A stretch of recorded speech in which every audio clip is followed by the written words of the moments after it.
Salut, c'est Anthony. Alors, un nouvel entretien vidéo avec Philippe Molina. Donc, juste avant, pensez bien à vous abonner à la chaîne et également à aimer et à partager cette vidéo avec vos amis, ça m'aide beaucoup. Et n'hésitez pas non plus à me dire ce que vous en pensez dans les commentaires. Donc, je vous laisse découvrir cette vidéo. Bon visionnage à tous. Bon, en tout cas, merci d'avoir accepté cette interview, cette discussion. Et juste avant, est-ce que tu peux te présenter à ceux qui ne te connaîtraient pas, un petit peu le parcours que tu as eu, même par rapport à la magie. Ouais, je m'appelle Philippe, Philippe Molina. Mon parcours dans la magie, c'est ma 30e année où je fais de la magie. En fait, j'ai commencé à 7 ans. Et donc, le calcul se fait simplement. Je vais avoir 37 ans là, en fin d'année. Passionné de tout type de magie et surtout la magie des cartes. Bien sûr, mais je fais de la corde, je fais un peu de pièces, je fais enfin tout type de magie. Puis je travaille avec l'équipe Caméléon depuis 2002, 15 ans. Donc j'ai vu aussi pas mal de trucs dans la grande illusion, tout ça. Donc je suis de ça de très près. Voilà. Et du coup, enfin, ça a été quoi le premier contact avec la magie, un magicien, une boîte, Une la boîte de télé? magie qu'on m'a Ouais. offert à 7 ans. Mon grand-père qui me faisait quelques tours, comme un grand-père fait à ses petits-enfants, quoi. Et puis on m'a offert une boîte de magie dans la foulée à 7 ans, voilà. Et puis ça m'a passionné. Et puis après, des bouquins, pendant de nombreuses années sans rencontrer vraiment de magicien, quand bon, je regardais tout ce qui se faisait à la télé et tout ça. Et puis j'ai découvert une adresse dans un bouquin, l'adresse de Magix à Strasbourg. Et puis donc j'ai écrit, et puis il m'a envoyé toutes les pubs, tout ça. Et ça, c'est à chaque fois que je recevais un catalogue de publicité, je passais ma vie dessus en rêvant d'obtenir toutes ces merveilles. Et pour qu'au final, souvent de la déception quand on recevait les trucs, hein, je pense que tout le monde a connu ça. Et puis, mais bon, toujours aussi passionné. Et puis après, j'ai surtout acheté des bouquins parce que je me suis dit que c'était surtout là qu'on trouvait des trucs vraiment bien intéressants. Puis je me suis orienté vers, j'aime pas trop les boîtes ou les trucs qui marchent plus ou moins sans qu'on ait rien à faire. Donc voilà, cartomagie, tout ce qui nécessite un peu de pratique, quoi, qui se fait pas tout seul, quoi. Voilà, ça me plaisait. Parce que ouais, après, j'en parlais avec quelqu'un d'autre au niveau des boîtes de magie. Bon, après, ce Ouais. qu'on voilà, ça a évolué. Enfin, déjà à l'époque, je suis à l'époque, mais c'était comment? C'était quelque chose de complet ou c'était vraiment des gadgets? Ouais, franchement, c'était pas mal par rapport à ce que je vois maintenant. Je trouve que c'était même mieux. Il y avait, c'était quoi? C'est des boîtes j'ai les ai toutes eues, hein. Entre la boîte de Mickey et puis la boîte, mais il y en avait des qui étaient pas mal, quoi. Mais c'était toujours plus ou moins les mêmes tours dedans, ouais. Toujours, il y avait toujours la baguette magique, l'œuf avec le foulard, des choses comme ça, quoi. Mais je me souviens, ouais, une corde de magicien, des anneaux, enfin voilà, un peu tout ça, quoi. Puis des cartes, beaucoup. Déjà, ouais, il y avait des tours de cartes expliqués dans les catalogues. Ouais, ce que je disais, moi, j'ai été surpris parce qu'en fait, bon, moi, j'ai de ma famille, en fait, à force de me voir, bon, ils ont eu envie, les petits.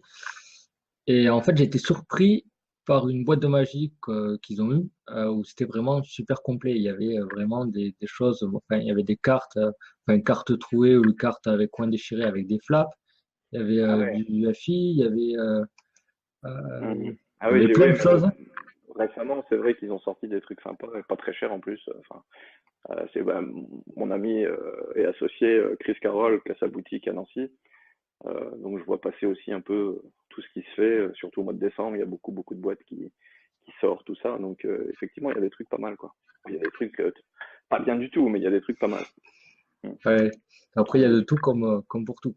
Mais après, c'est sûr que, voilà, plus, parce que je sais qu'il y a des boîtes où c'est traduit vraiment à l'arrache, et du coup, même si la personne est un minimum Ah oui, maintenant intéressée, il y a des boîtes où vraiment c'est bien expliqué et tout ça. ouais, ouais, ouais.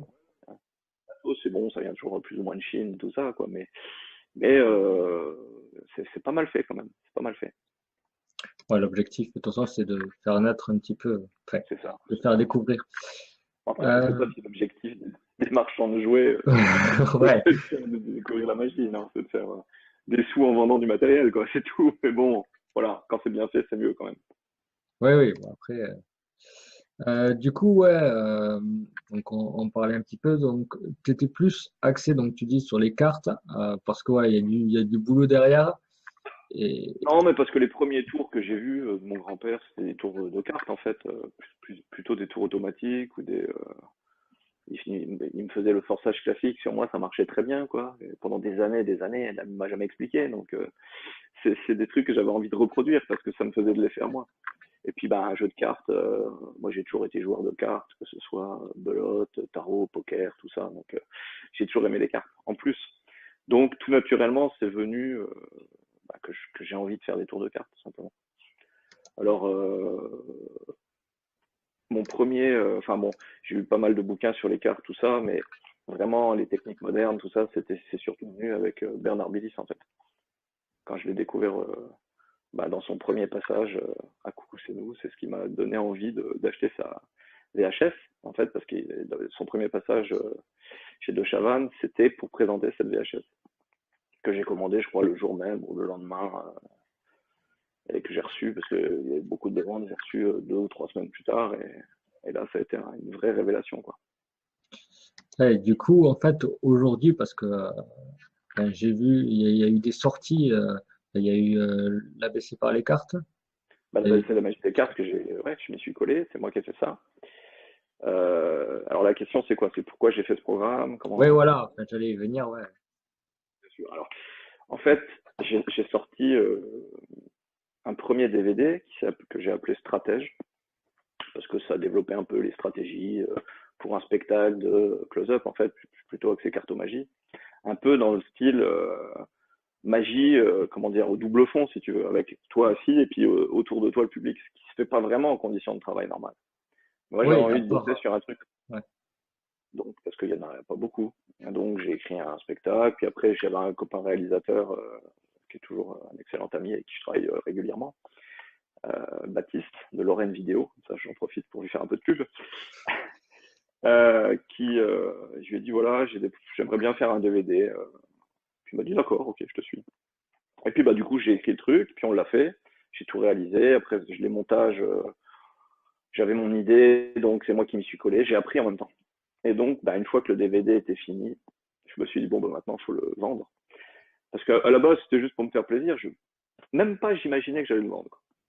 Et puis, bah, puis finalement le produit fini me plaisait bien, tout. Je me suis dit bon je vais essayer de le vendre. Mais j'avais aucun contact, rien, parce que je connais des magiciens, mais bon les boutiques de magie tout ça c'est pas mon truc. Vu que moi j'achète pas de matos, j'achète des cartes quoi.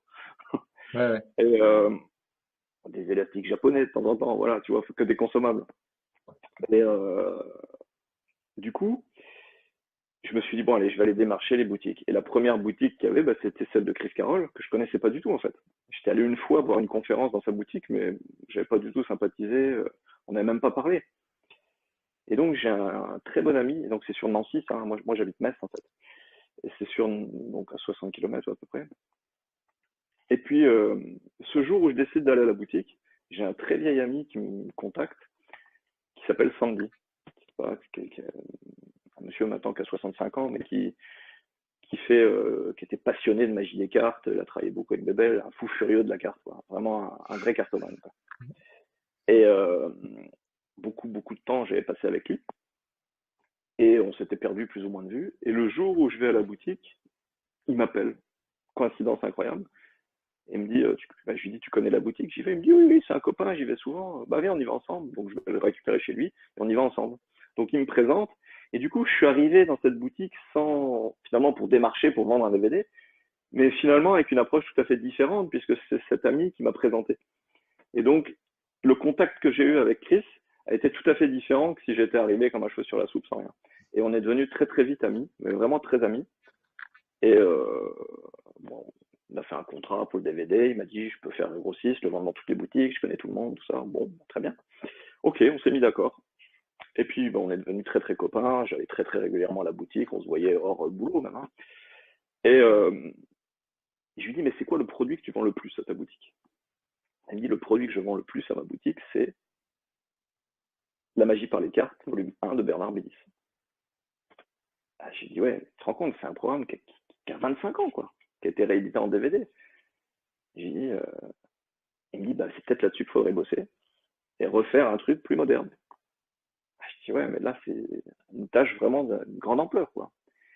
Alors je lui dis bon, le challenge me plaît bien, mais je lui dis mais je veux pas travailler comme j'ai travaillé pour mon premier DVD en louant du matériel. Au final, il me reste rien tout. Je lui dis là, on achète tout ce qu'il faut, toutes les caméras, tout comme ça, on pourra produire plein d'autres programmes par la suite. Ok. Et nous, la partie investir, donc je cherche les caméras qui vont bien, pas trop cher, pas trop. Et puis j'achète 4 caméras, j'achète enfin tout le matos qu'il faut pour faire des tournages, des micros, des machins. Et du coup, bah, me voilà autonome pour faire l'ABC des cartes. Donc je tire les leçons que j'ai eues de stratège, c'est-à-dire public pas très réactif. Donc là, je me dis, pour remédier à ça, parce que je me suis très vite rendu compte que si on fait plusieurs prises quand on fait des vidéos de magie, la deuxième prise, c'est qu'on ne sent pas la faire, quoi. Le public réagit pas du tout, parce que c'est pas des acteurs. Et puis si on leur demande de jouer un rôle d'acteur alors que ce ne sont pas des acteurs, bah, tout le monde se rend bien compte que c'est surjoué. Donc très difficile. Donc je me suis dit, pour le deuxième DVD, je vais pas faire comme ça. Je vais essayer de prendre à chaque fois des publics différents et filmer tous les tours dans 5, 6 lieux différents, avec des publics différents, qui n'auront jamais vu les tours, et prendre les meilleures réactions de chaque. Et c'est comme ça que le concept de l'ABC de la magie des cartes, où c'est filmé chaque fois dans des lieux plus ou moins différents, enfin, je crois qu'il y a 5 ou 6 lieux, est né en fait. Et puis franchement, j'ai bossé quand même à la main dessus. Hein. J'ai donné tout ce que j'avais. Certaines prises pour les explications de technique, tout ça, je les ai refait 30 fois. Enfin, j'ai travaillé, je compte pas les heures. Quoi. Si je calcule ce que j'ai gagné sur ce DVD par rapport au nombre d'heures travaillées, je gagne 2 euros de l'heure, et encore. Mais je l'ai pas fait pour ça, je l'ai fait parce que ça me faisait plaisir. Tu vois. Et encore, ben, j'ai évolué dans la, comment dire, dans la création de vidéos de magie, si tu veux. Pour le montage, tout ça, j'ai trouvé comment aller plus vite, comment les angles, tout ça. Et puis voilà, on apprend en fait. C'est en faisant qu'on apprend. Par la suite, l'année suivante, bah, j'ai fait ma première conférence à la boutique chez Chris. Voilà, bon, après je l'ai rejoué à Luxembourg. Et là, j'ai de la demande. Donc, je ne l'ai pas joué beaucoup, hein, mais je vais peut-être la jouer bientôt à Grenoble. Donc, j'ai fait une conférence, j'ai sorti. Alors, je travaille beaucoup avec le jeu mémorisé, ce qui n'était pas évidemment le cas dans l'ABC de la magie, où j'en parle pas, ou très peu, et dans Stratège non plus, parce que je voulais pas aborder ce point-là.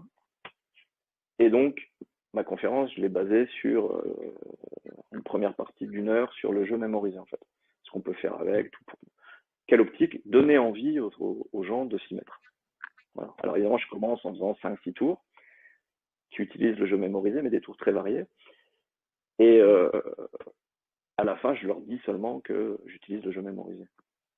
Et donc, des tours, je pense, donnent envie de s'y mettre parce que je fais pas mal de trucs et je termine avec ce que je voulais toujours faire, la fameuse routine, tout rentre dans l'ordre. Où à la fin, tout le jeu, après avoir fait 5 tours, où tout le monde mélange, soi-disant, hein, c'est l'impression que ça donne, bah, tout est classé de l'as au roi dans toutes les couleurs. Donc voilà, là j'ai ressorti un DVD, note de conférence, pour expliquer tout ça, parce que ceux qui sortent de la conf, c'est évident qu'ils peuvent pas retenir. C'est une impression générale, la conf, et s'ils ont envie de refaire les tours, bah, ils prenaient les notes de conf en vidéo, parce que je trouvais que c'était mieux que... Enfin bon, moi je suis plus habilité à faire de la vidéo que d'écrire, en fait, puisque j'ai fait mes armes sur les précédents DVD. Donc un troisième DVD est sorti, puis je me suis très vite rendu compte que bah, l'ABC de la magie des cartes, c'est bien, ça marche très bien, on en a vendu la première année 1000, donc on réédite. Et stratège, ben, ça s'adresse à un public déjà plus pointu, forcément, puisqu'il faut déjà avoir les bases de la magie des cartes, tout ça. Et là, j'en ai vendu quoi, 250. Donc c'est pas le même marché, on s'adresse pas au même public. Donc j'ai pas eu envie pour 250 ventes de refaire un DVD. Bon, à part les notes de conf, mais ça, les notes de conf, je m'étais arrangé pour pas refaire de tournage en public, parce que quand j'ai filmé l'ABC des cartes, j'avais fait une fois une sorte de pré-show où j'avais fait tous les tours que je pensais faire dans ma conf sans rien dire à personne. Et du coup, j'avais gardé les rushs et puis j'ai pu monter après le DVD. Voilà. Donc, un peu du bidouillage comme ça. Puis les tournages, bah, je les fais chez moi, les tournages des explications, je parle. Parce que je pense que quand on fait, je parle beaucoup, hein, tu m'excuses, mais Ouais, non, non, mais c'est très intéressant. je pense que quand on fait une vidéo de magie destinée à d'autres magiciens, pour moi, hein, après chacun fait comme il veut, mais pour moi c'est important de la faire en public. Pour que le magicien qui regarde ait exactement le rendu que ça peut avoir, et voit les réactions des gens quand il y en a. Parce que j'ai vu là, bon là j'ai commencé à sortir bon j'y viens après. Ouais, parce que je vais m'en mêler sinon. Il faut y aller chronologiquement. Donc, Où en étais-je? Je ne sais plus. Oui, par rapport aux réactions, que c'était mieux de filmer avec un public. Ouais, c'est mieux de filmer avec un public déjà parce que ben, le magicien qui voit la vidéo peut plus facilement s'identifier à mon avis. Quand on fait un tournage où il y a des jolies filles et tout ça, le magicien qui voit ça, il dit ah, moi aussi je peux peut-être faire ça et avoir des jolies filles autour de moi. C'est con, mais j'y crois vraiment en fait. J'y crois vraiment. Quand on voit d'ailleurs chez LA, ils l'ont très bien compris, hein. LA Publishing. Oui, oui. Toutes les vidéos avec des décolletés jusqu'ici et tout, voilà. C'est pas du hasard tout ça, c'est du marketing. Oui, c'est du marketing. Ouais. Voilà. Donc, bah, et puis en plus, on se fait plaisir dans les tournages. Donc j'ai pas eu envie de sortir. J'avais dit bon après l'ABC des cartes, stratège et puis bon moi mon DVD note de conf mais qui est pas sorti officiellement dans les boutiques tout ça quoi. C'est juste en vente sur Chris Carroll Prod sur mon site et puis je le vends en conf. Et après, juste pour revenir là, parce que sinon je vais oublier, par rapport à la conf, enfin la conf et après ce qu'il y a, moi je connais pas le DVD, mais c'est est-ce que ça axé uniquement sur la méthode ou comment, enfin, bon là c'est sur le jeu mémorisé une partie, mais ou est-ce qu'il y a des subtilités de la théorie Beaucoup de théories. ouais. Non, mais En voilà, c'est fait, en fait, tout ce que je développe en conf, je développe beaucoup plus. Je fais les tours, mais après je développe beaucoup plus de théorie que prenez une carte, faites une levée double, tout ça. Ça c'est pas ce qui m'intéresse hein, dans une conférence. Ça n'importe qui peut l'avoir sur les DVD. Donc j'essaie de développer en conf le pourquoi du comment. D'ailleurs, dans mon DVD, je sais pas si tu as déjà vu des trucs, mais c'est surtout ça qui m'intéresse. Quoi. non, mais c'est ça qui est intéressant Pourquoi surtout. Voilà, pourquoi on fait Ouais. ci, pourquoi on fait ça. Après, des petites astuces pour comment mémoriser le jeu, évidemment, des petites astuces sur comment s'en servir, parce que c'est quand tu as 52 cartes, je vais pas te refaire la conf là, mais quand tu as 52 cartes dans un ordre, bah, ça limite beaucoup, puisque tu peux plus donner le jeu à mélanger. Alors quand tu as des habitudes, c'est embêtant. Donc comment à un moment donné utiliser ce jeu-là? Il faut l'amener. Donc, comment l'amener sans changer de jeu? Enfin, ou en changeant de jeu, sans dire au spectateur je range un jeu pour en prendre un autre. Voilà, il y a des trucs aberrants qu'il faut pas faire. Quoi. Ou alors à la limite tu ranges le jeu, tu fais un autre tour, tu ressors le jeu qui est exactement identique et tu as changé de jeu. Ça à la limite ça peut passer. Mais bon, je donne une routine dedans où j'utilise à un moment donné deux jeux qui me permet d'amener un jeu en chapelet et j'explique en fait que ça peut être une des méthodes. Quoi. Bon, il y a X méthodes. Hein. Non, mais c'est ça qui est intéressant surtout parce que enfin, il y a par exemple des confs où on fait le tour, on explique et il n'y a pas forcément de Voilà, moi point ce que vraiment j'ai voulu important faire, bon, ma conf complète, c'est à peu près 3 heures. Et ce que j'ai voulu faire une partie justement où le spectateur va repartir avec quelque chose de théorique et d'intéressant, apprendre quelque chose vraiment. J'ai une partie où je fais des tours aussi, bah, on peut acheter derrière parce qu'il faut un peu de tout en fait, je pense. J'ai pas voulu faire une conf uniquement théorique parce que bah, j'avais aussi envie de la partie commerciale aussi importante, je pense. Et les gens aussi, certains viennent juste pour acheter des tours. Faut ouais. pas oublier ça, donc il faut essayer de satisfaire tout le monde. Parce que Ouais, faut je sais très s'adresser à bien tout le que monde. uniquement ce jeu mémorisé, bah, déjà, la plupart qui vont savoir que c'est un jeu mémorisé, ils vont se dire bon, bah, c'est pas pour moi, allez, next. Donc, j'essaie de rendre le truc intéressant, de leur donner vraiment envie, de leur dire voilà, certains des tours que je fais utilisent le jeu mémorisé, mais il n'y a pas besoin de le connaître par cœur. Donc j'ai deux tours comme ça. Après, bon, bah, il y a des tours évidemment qui nécessitent de le connaître par cœur, tout ça. Bon, donc ludique, essayer de rendre ça ludique. Et dans le DVD note de conf, je refais la conf en fait. Je refais toute la partie ce que j'ai dit ou même des choses que j'aurais pu oublier en conférence. Quoi. Ok, Donc le DVD, c'est plus que des notes de conf, c'est vraiment une initiation au jeu mémorisé en fait. ok, d'accord. Voilà. Et donc du coup, voilà, donc j'ai eu ces DVD et là il y a une nouvelle chose, euh, c'est une web série, c'est Voilà, ça? alors pourquoi Ouais, Alors en fait, je ne voulais plus sortir de DVD suite à ces 3 premiers DVD parce que ben, le bassin de population qu'on touche, c'est-à-dire les magiciens expérimentés dans la magie des cartes en français, ben, il n'y en a pas tant que ça en fait. Donc on va toucher peut-être 250. Si on fait 250 ventes, c'est déjà une belle vente. Quoi. Pour un DVD de cartomagie, je parle. Et donc, bah, ça m'intéressait pas de travailler comme ça. Donc, je me suis dit, je vais faire différemment, je vais pas ressortir de DVD. Le travail finalement est le même, puisque j'ai filmé en public les tours, je les ai expliqués, voilà. Mais présenté sous forme d'une web série, donc tout en VOD. Et bah, c'est plus un DVD qu'on achète. C'est-à-dire tous les 15 jours, il y aura une piqûre de rappel. Ah tiens, c'est vrai, il y a ça. Un abonnement, en fait, comme quand on s'abonne à une revue. Je sais pas, quand j'avais 12 ans, j'étais abonné à Picsou Magazine. Bah, j'étais content tous les mois de recevoir mon Picsou Magazine avec des histoires différentes, tout ça. Et donc c'est ça l'abonnement. On s'abonne à quelque chose, on fait confiance à la personne, on fait confiance à ce à quoi on s'abonne, à la revue, quoi. Et puis, ben, quand on reçoit ça, on est content. Donc c'était l'idée, en fait, proposer l'abonnement. Puis je me suis dit, bon, tant qu'à proposer l'abonnement, autant aussi que les gens qui ne veulent pas forcément peuvent acheter les tours à l'unité. Donc ils sont pas obligés de s'abonner. S'il y en a vraiment un tour qu'ils veulent comprendre parce qu'ils comprennent pas, ou bon, évidemment, quand on est magicien, tout se démonte, je pense, plus ou moins, quoi. Donc j'ai essayé, vous verrez dans les prochains épisodes, il y a des trucs un peu plus pointus des fois à comprendre. Mais bon, tout se démonte, ça, je suis pas, faut pas être dupe, quoi. Voilà, donc c'est juste celui qui veut avoir le plaisir de m'entendre disserter sur le pourquoi du comment, il peut s'abonner, quoi. Puis je pense que 49,90 pour finalement 24 épisodes où c'est quand même très détaillé, c'est pas si cher que ça. Ouais, déjà, il y a le premier épisode enfin, qui est sorti là, où Et, on fait la vidéo. Et ouais, même là, enfin, sans avoir vu les explications, je vois directement sur quoi ça va partir parce que enfin, c'est un tour, on va dire, assez connu. c'est un classique, ouais. Mais enfin, il y a des subtilités qui fait qu'on voit au dernier moment. Enfin, voilà, je vais pas rentrer dans les détails, mais voilà, c'est vraiment des subtilités qui viennent renforcer un peu plus. Base des petits trucs que j'ai ajoutés, que j'ai enlevé des versions qui me plaisaient pas. Souvent quand on fait anniversaire rival, on a une carte qui se retourne et pour retrouver la deuxième, on prend juste celle qui est à côté, sans raison, tout ça. Tout ça, j'ai voulu éliminer parce que j'aime pas les trucs sans raison, en fait. Ouais, après, enfin, moi, la première fois que j'avais vu cette routine-là, c'était Étienne Pradier. Ouais. Et dans le texte, c'est justifié. Mais après, voilà. Bien sûr, bien sûr, bien sûr. Ouais, ouais, non, mais, Ouais. Moi, la version alors Pradier, je sais pas laquelle il fait, mais Doc Izone, c'est un des premiers à avoir fait une routine comme ça. Évidemment, c'est justifié dans le texte, mais je trouve ça un peu pauvre. Moi, ouais, alors là, après, mon oui, oui. texte est pauvre, hein, ça je sais bien, parce que je fais ça je fais ça en mariage, tout.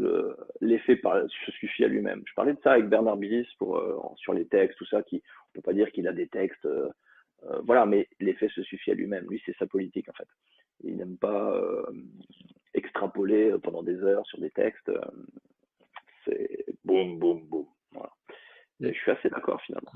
ouais. Moi aussi, enfin, disons que quand je regarde quelque chose et qu'il y a un texte et que c'est vraiment long et que, voilà, je décroche.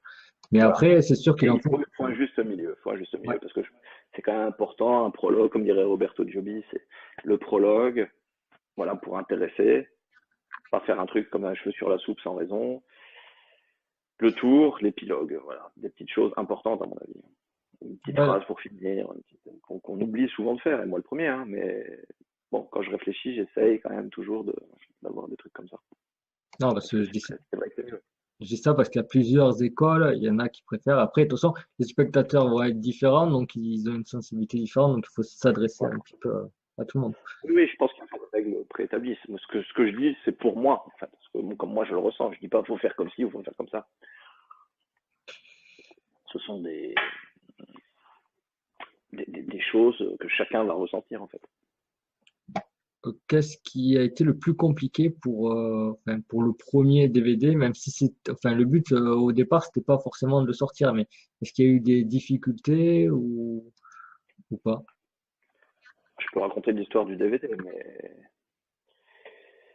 euh, là où je prends mon pied, en fait, c'est souvent d'écrire ce que je vais faire. Enfin, d'écrire. Quand je dis écrire, c'est de concevoir l'enchaînement, parce que là, c'était un spectacle enchaîné d'une trentaine de minutes, un petit spectacle. Et bon, ça, c'est pas une difficulté. Bon, après, la difficulté, la grosse difficulté, c'était moi, je fais énormément de close-up, je travaille en restaurant, je, toutes les semaines, voire 2 fois par semaine, plus mes autres prestats. Donc, je suis vraiment très, très habitué à faire du close-up, de restaurant ou de table en table. Et je pense que je sais pas, toi, ce que tu fais en close-up ou si tu fais beaucoup ce genre de trucs, en table, tout ça. Mais je pense que tous ceux qui le font savent que rien n'est jamais écrit à l'avance. C'est que de l'impro, dans le sens où on sait ce qu'on peut faire, mais on ne sait pas ce qu'on va faire. On va rebondir sur ce que nous disent les spectateurs, ça va nous donner, tiens, on va faire le tour là, tiens, voilà.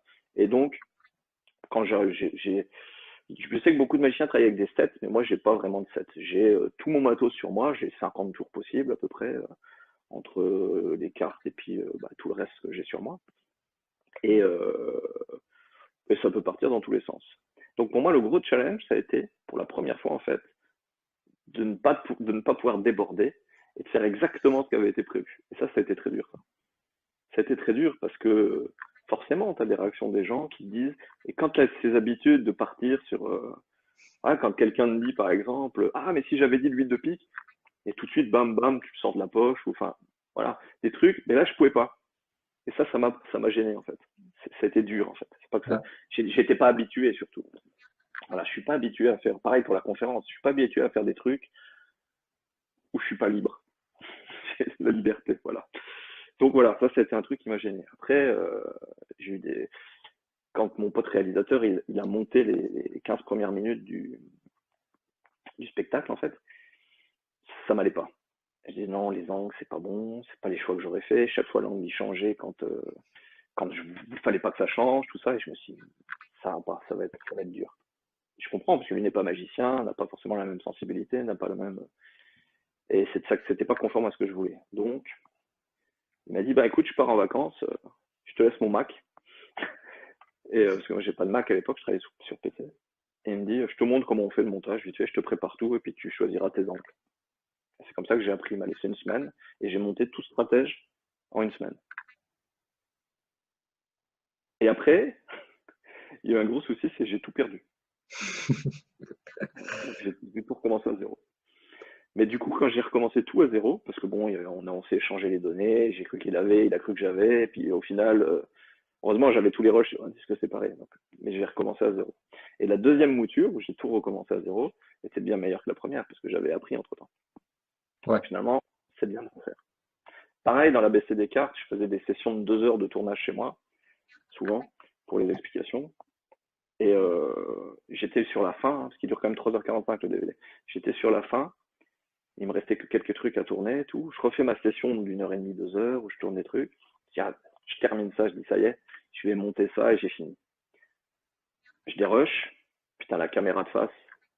Pour faire la balance des blancs, j'avais retiré l'autofocus. J'avais oublié de le remettre. Tout le flou en face. Donc les 2 heures là, perdues, il faut recommencer. Très chiant, c'est dur. Faut accepter en fait. Quand tu acceptes, après, bah, tu te dis bon bah allez, je le refais. Et quand tu le refais, forcément c'est mieux, puisque tu l'as déjà fait une fois, tu as fait une répète. Et finalement, c'est toujours bénéfique de. Franchement, les erreurs, c'est quelque chose de très bénéfique. Quand il t'arrive une grosse couille en prestation, tu peux être sûr qu'elle t'arrivera plus après.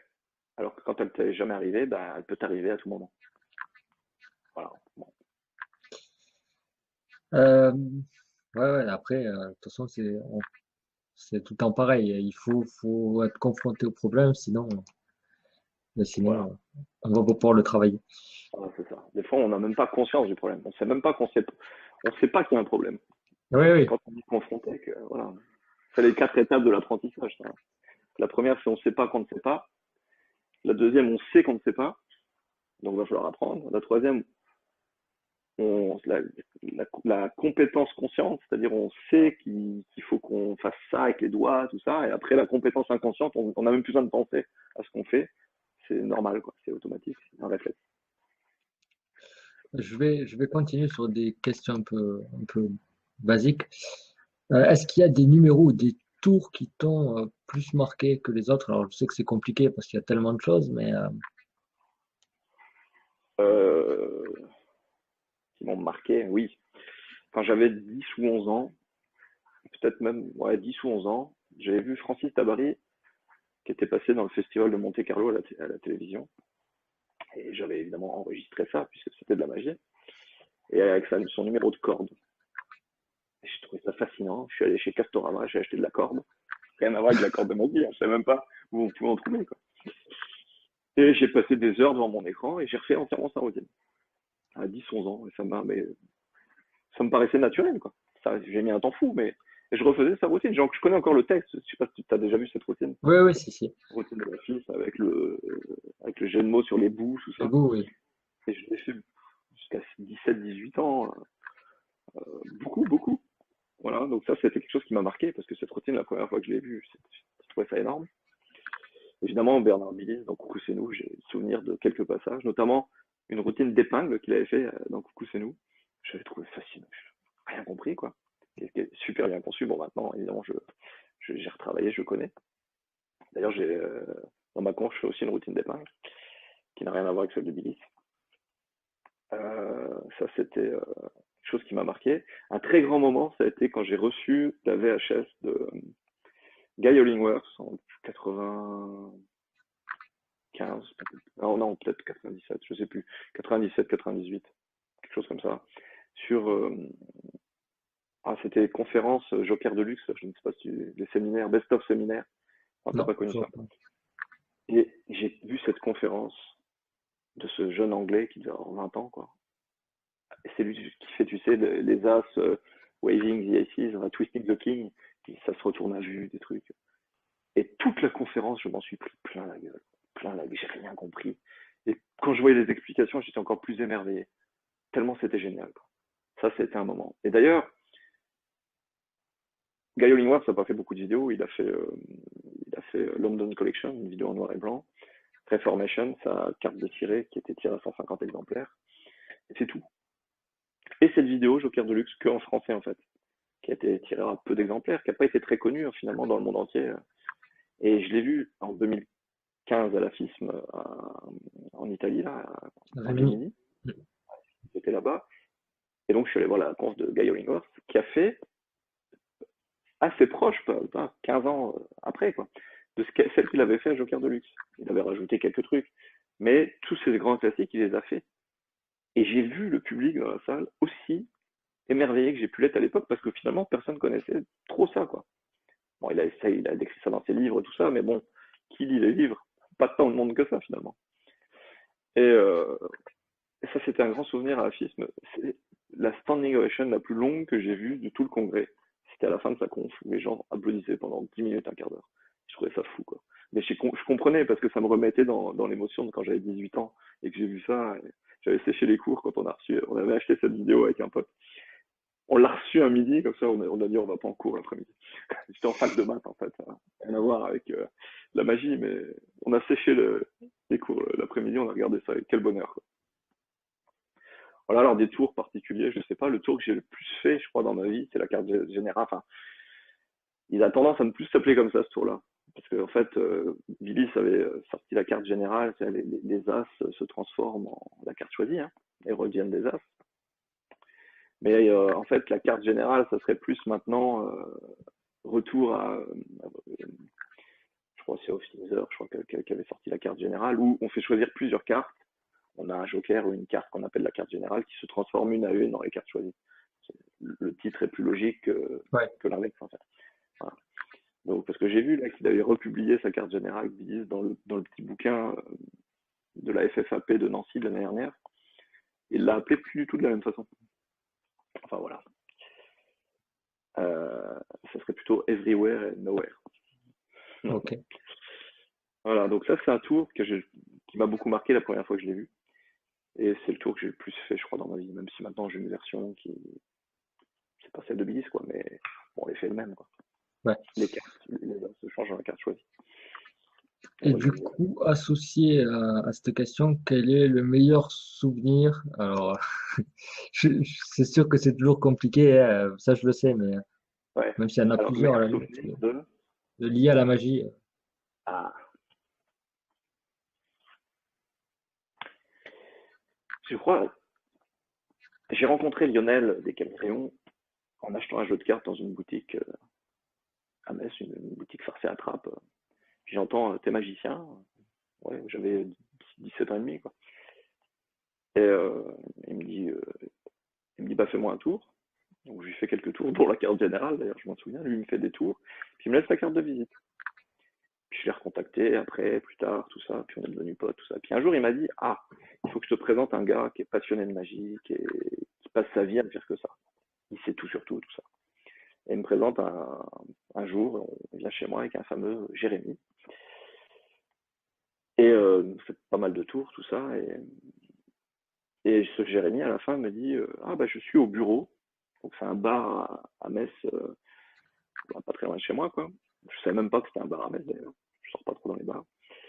Et je suis vendredi soir au bureau. Si tu veux passer, t'es le bienvenu, tout ça. Donc avec un pote qui faisait de la magie aussi, je passe au bureau. Et je crois que mon meilleur souvenir, ça reste cette nuit-là. Parce quand il s'est joint à nous, après, il a pu quitter la table. On a fait de la magie toute la nuit. J'ai découvert des trucs que j'avais jamais vu de ma vie. C'était mon premier contact avec vraiment un cartoman aguerri, quoi. Et waouh, j'en ai pris plein la gueule. Il m'avait fait, comment ça s'appelle ce tour? La nuit des rois de Bebel. Je sais pas si ça te parle. Enfin, il faudrait que je vois la routine, mais Ouais, c'est quatre rois avec deux cartes choisies, puis à la fin il y a des sandwichs, enfin les cartes se retournent. Voilà. ça me dit quelque C'est un chose. classique de Bebel qu'il avait publié aussi dans, je sais plus quelle revue, dans Imagique, je crois. Et puis voilà, puis ça, et puis plein d'autres trucs, quoi. C'est la première fois que je voyais aussi des elfes invisibles, Open Traveler, qu'il avait fait. Et ça a été vraiment pendant des années, j'ai passé mon temps, ça le faisait beaucoup rire. Il n'y croyait pas, en fait, que c'était, je crois, le plus beau jour de ma vie, ce soir-là. Donc je le racontais un peu partout, ça me faisait marrer. Et c'est vrai que ça reste un de mes meilleurs souvenirs. Ouais, ouais. Bah, après, c'est sûr que comme c'était la première fois, enfin, Quand t'es confronté à des trucs que t'as jamais vus, que tu vois en live et tout, et puis ça te marque terriblement, quoi. Je pense que ton avenir, ce qui suit, dépend beaucoup de ce genre d'événements, quoi. Et si j'avais pas rencontré ce Jérémy à ce moment-là, enfin, peut-être je serais pas là, tu vois. ouais, Enfin, peut-être je serais ouais, pas là devant toi. Il y a des choses. Voilà, pareil avec Billis d'ailleurs, quand on est devenu, parce que j'ai fait des tournages, enfin j'ai fait un tournage au plus grand cabaret du monde dans le cadre de la troupe Caméléon. Donc bah, il y avait évidemment Bernard Billis, donc je suis allé le trouver pour lui dire voilà, si je suis là, c'est grâce à toi, quoi. Et puis par la suite, on est devenus copains, donc ça c'est cool. et- Mais il faut rendre à César ce qui appartient à César, quoi. Ces gens-là, ils nous ont fait des trucs qui ont changé nos vies, quoi. Et tu parlais des caméléons, mais en fait, c'est complètement, entre guillemets, différent, parce que c'est plus scène et grande illusion. Donc, Oui, mais quand tu bosses dans le milieu scène, grande illusion, tu te rends compte que les approches sont pas très très différentes. Évidemment, il y a de la mise en scène, la grande illusion, mais il y a tout autant de réflexion, de travail derrière, voire même plus, parce que on parle pas de la manutention là-dedans, mais c'est d'ailleurs des magiciens qui font de la grande illusion sans faire de close-up font en principe pas très bien de la grande illusion. C'est malheureux, mais tous ceux qui font bien de la grande illusion, Bertrand Lot, tout ça, ils font aussi du close-up. Lionel des Caméléons, aussi, quand j'ai vu les premières fois en close-up, c'est un showman incroyable. Et je l'ai trouvé génial en close-up. Même si lui se trouve pas très bon, machin, enfin. Ça, c'est une question après d'humilité peut-être aussi. Mais moi ça m'a marqué beaucoup. Je l'ai trouvé très bon. Et l'approche, en fait, close-up scène reste assez proche. Quand on passe du close-up au salon, il n'y a pas beaucoup de différence. Et quand on passe finalement du salon à la scène, si ce n'est qu'on a moins d'interaction avec le public, il n'y a pas tant de différence que ça. ouais, non, mais après, voilà, je posais cette question parce que je trouvais ça intéressant. Ouais. Enfin, parce que Oui, voilà, oui, bien c'est sûr. Non, plus non, mais voilà. close-up, mais c'est vrai que même en scène, après, c'est pas forcément aussi la même communication parce que c'est plus du non-verbal si, mettons, c'est que du visuel. Voilà, il y a d'autres éléments à Mais prendre en le compte. point fort de Lionel, en fait, dans les spectacles, c'est pas les grandes illusions, c'est tous les numéros interactifs qu'il fait. Si tu veux, on fait plus un spectacle de magie interactive, numéro parlé avec le public, entrecoupé de grandes illusions. Les intermèdes, c'est les grandes illusions, alors que beaucoup font l'inverse. Ils font des grandes illusions et entrent, ils bâclent quelques numéros parlés. Mais bon, j'ai constaté ça beaucoup, quoi. Donc, donc voilà, alors que je pense que le public est quand même plus friand de la personnalité du gars qui va interagir avec eux que de voir juste des grandes illusions et de s'en prendre plein la gueule, quoi. Ouais. D'ailleurs, quand tu vois David Copperfield, The Master, tu as très bien compris que lui, il faisait déjà enfin, t'as déjà très bien compris l'approche, pourquoi il fait ça, parce que déjà, il fait des numéros de close-up, toujours maintenant, il fait des numéros dans son spectacle, quoi. Quand il fait les danses du grand-père, il le fait plus, ça, mais c'était pas pour rien. C'était pour créer cette proximité avec le public. Alors que c'est quand même un master de la grande illusion, quoi. Ouais. Et tout est lié, en fait. Ok. Une question. bon, alors là, je sais que c'est forcément oui la réponse, mais enfin, est-ce que tu as des anecdotes sur des problèmes que tu as pu rencontrer durant une presta ou Oui. Alors lesquels? Alors j'ai des tas d'anecdotes dans le cadre Camille Léon. Voilà, j'ai fait plusieurs tournées au Maroc où ça, on pourrait faire un deuxième interview, c'est juste pour raconter ce genre d'anecdotes, quoi. Bon, mais c'est pas, je pense que là-dessus que tu veux m'orienter. En fait, bien sûr, on rate tous des tours en public, tout, mais l'avantage du close-up, c'est que, sauf dans de très rares cas, les spectateurs savent pas vraiment ce que tu vas faire. Donc, même si tu te trompes, ils savent pas forcément que tu te trompes. Et d'ailleurs, faut jamais être surpris quand tu te trompes. Et qui c'est qui disait ça? Qui disait, ah j'ai vu ça. Ah oui, c'est Woody Harrelson qui dit, j'aime pas trop quand dans le scénario du tour, il y a une erreur simulée. Parce qu'on fait déjà suffisamment d'erreurs comme ça pour ne pas en rajouter en simulant. Il n'a pas tort finalement. Et parce que c'est très fort quand le magicien fait semblant, enfin fait semblant, ou pour le public il se trompe, si c'est bien joué, et le public adore ça, quoi. Et puis bam, il se rattrape, et waouh, comme le grand classique de Vernon, Matching the Card, bon ben c'est ça. Hein.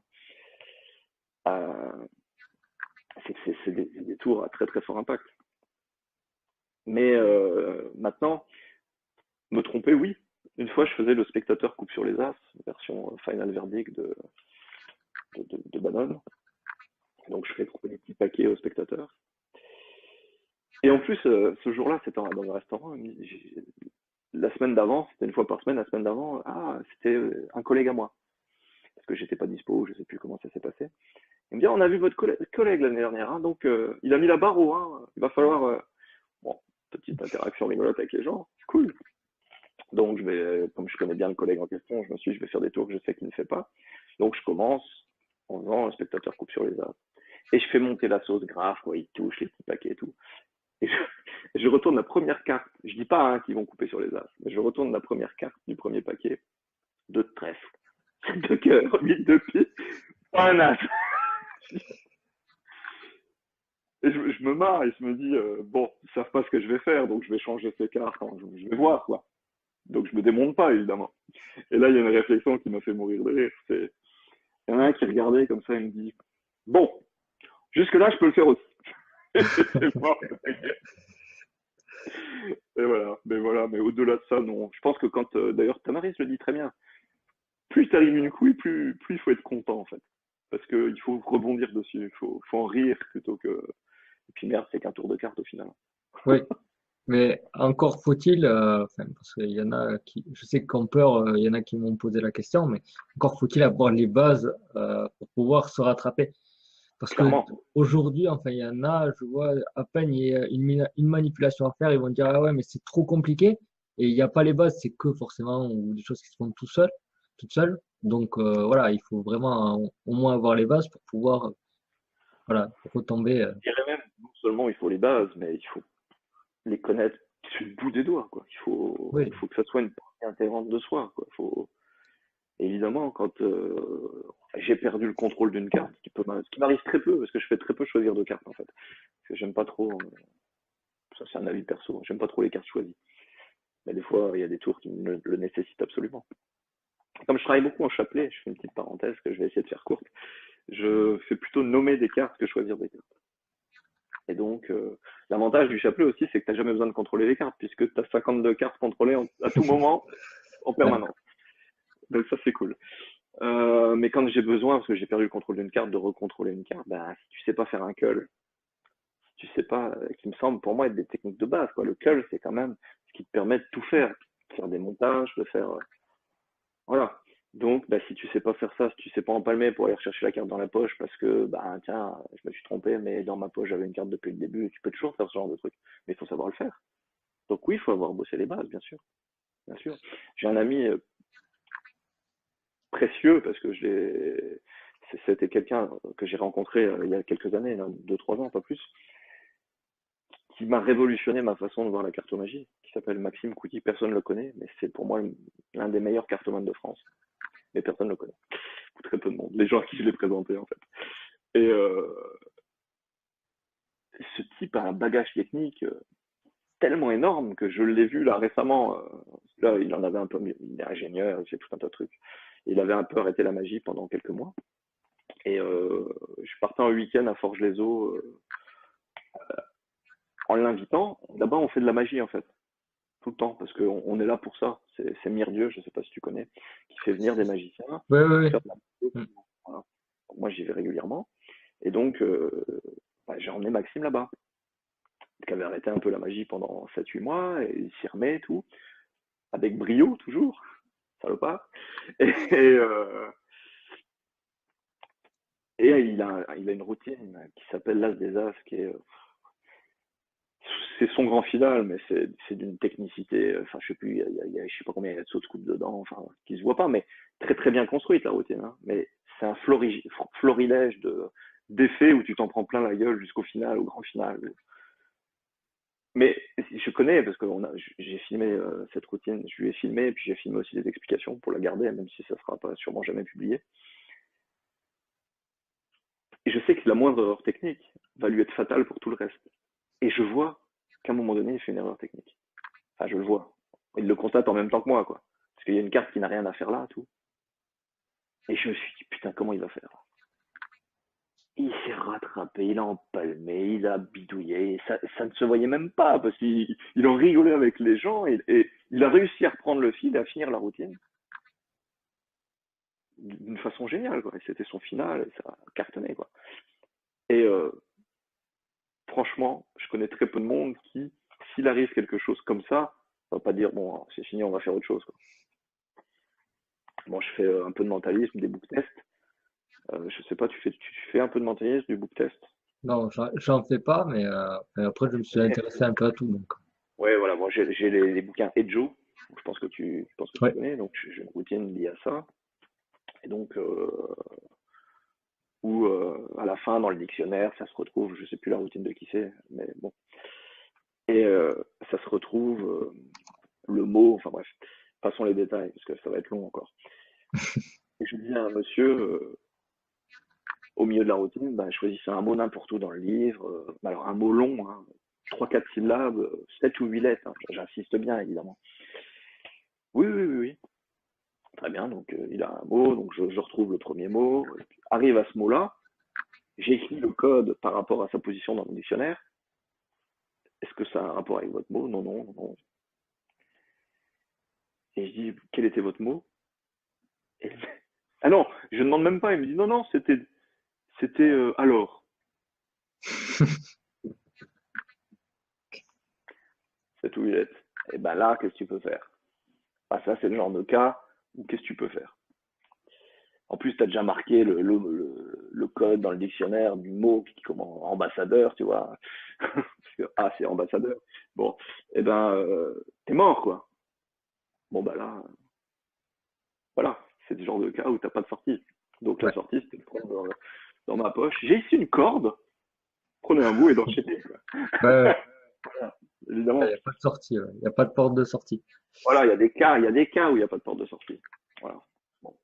Après, il faut se remettre en question. Est-ce que c'est moi qui ai mal donné l'ordre ou qui ai mal, évidemment, parce que si un ordre est mal compris, c'est que Oui, c'est bon, sûr.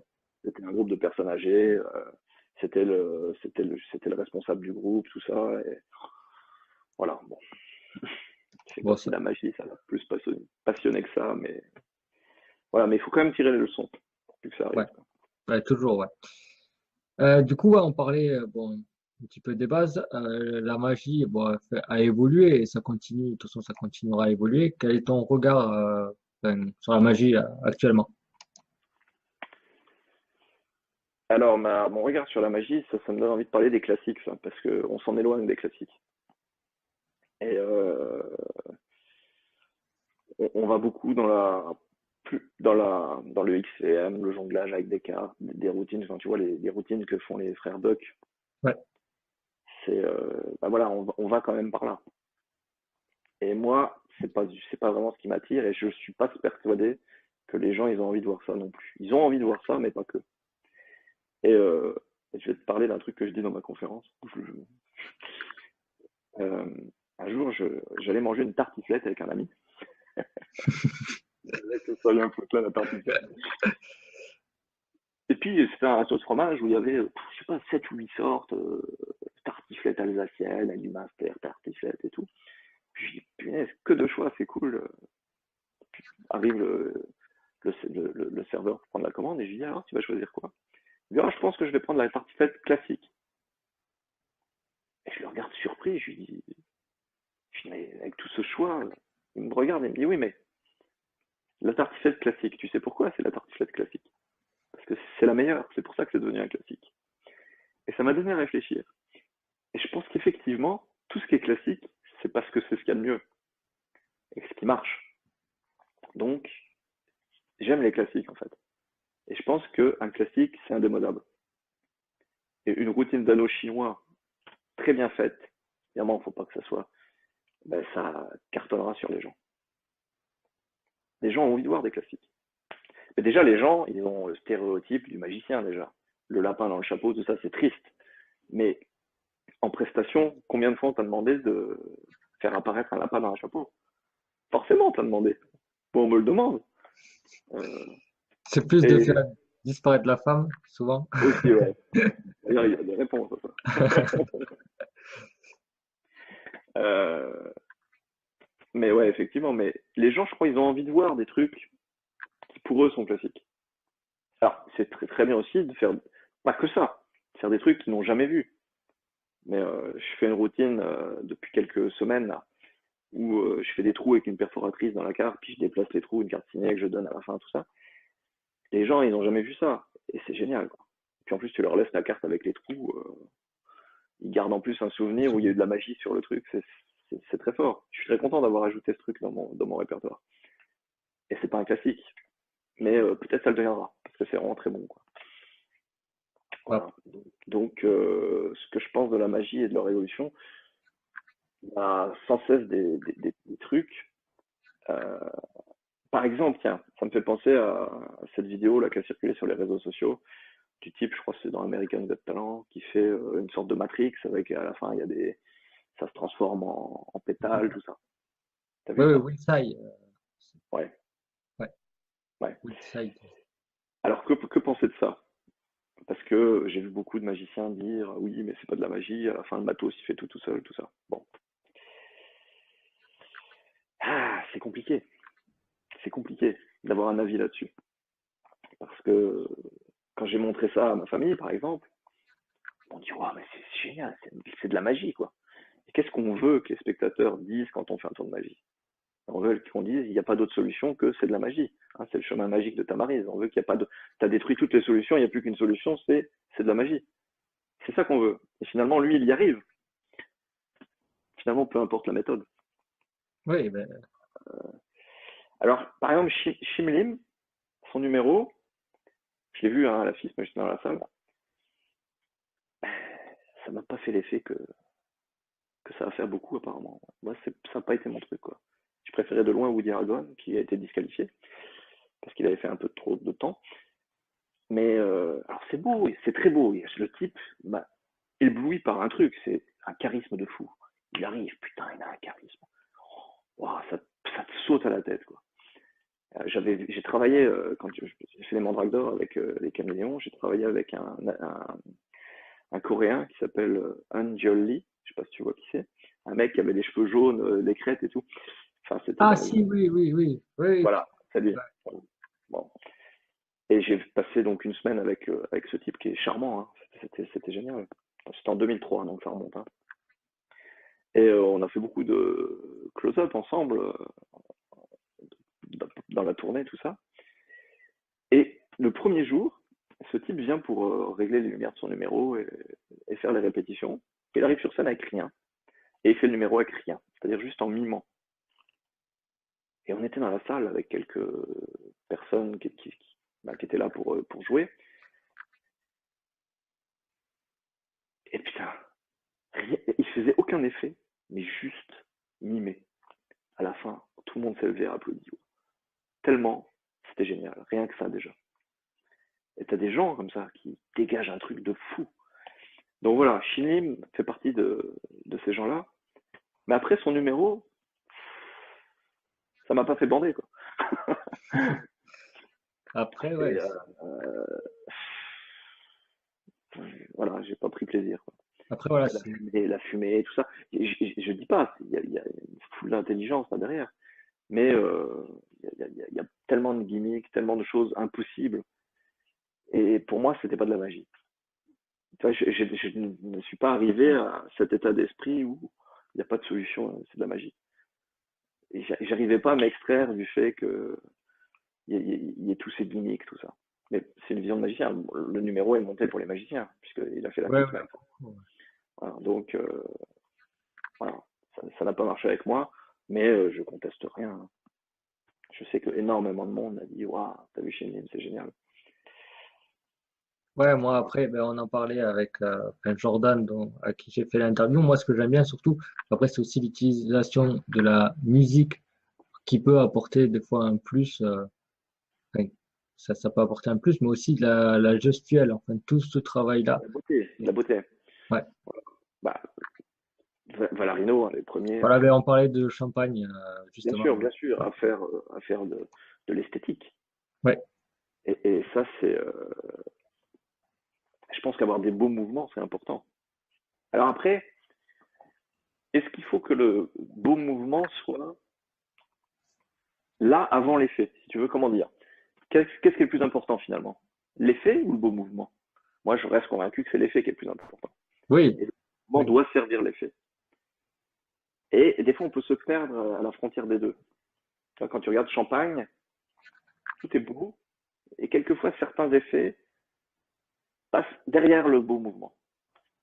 Voilà. C'est qu'un avis perso, hein. oui, oui.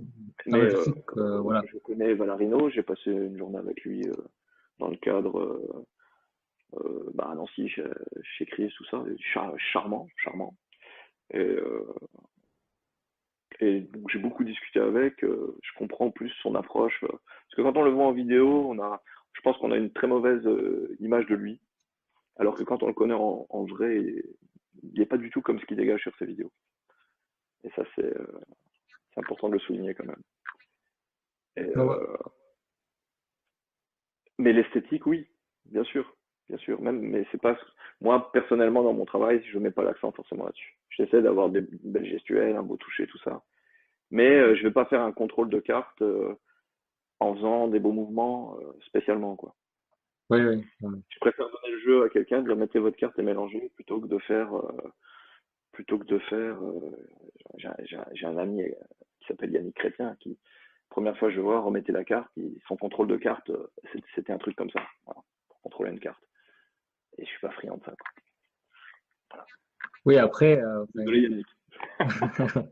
après, je parle voilà, de gestuel, mais aussi je fais la différence entre gestuel et un peu XM. Enfin, voilà, moi, je suis pas forcément fan du XM parce que, La fioriture ben, peut avoir parce que des cartes qui tournent sur le doigt, oui, ça oui, peut être mais gros. je veux dire plutôt, enfin, après les fioritures parce que, enfin, après, c'est un avis personnel, mais je veux pas que le spectateur se cache derrière le fait que ben, le magicien a une dextérité, manipule bien. Voilà, ça perd de l'impact, enfin, Ouais. pour moi.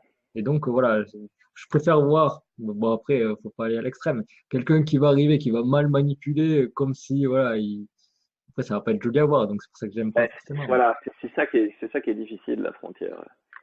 Quand ta Marie, elle le fait très bien ça. Ouais, Après, parce que quand tu vois ta Marie retourner une levée double, il fait jamais un truc comme ça. Tu peux le regarder retourner une levée double, il fait comme n'importe qui ferait. Il a poussé le travail jusque là, quoi. Et alors, on perd un peu d'esthétisme, c'est vrai, mais tout dépend de la cible qu'on veut, quoi. Lui, c'est la magie à tout prix. Donc, d'ailleurs, il y arrive très bien.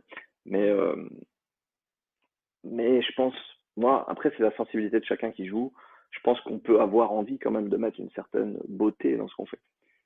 Et voilà, donc chacun trouve son équilibre. Il y en a qui vont le mettre à 90%, d'autres à 30%, et d'autres à 0%. Mais c'est un choix, je pense. ouais, ouais, non, mais après, voilà, moi, je sais que j'ai fait. Je pense pas qu'il y a de vérité, quoi.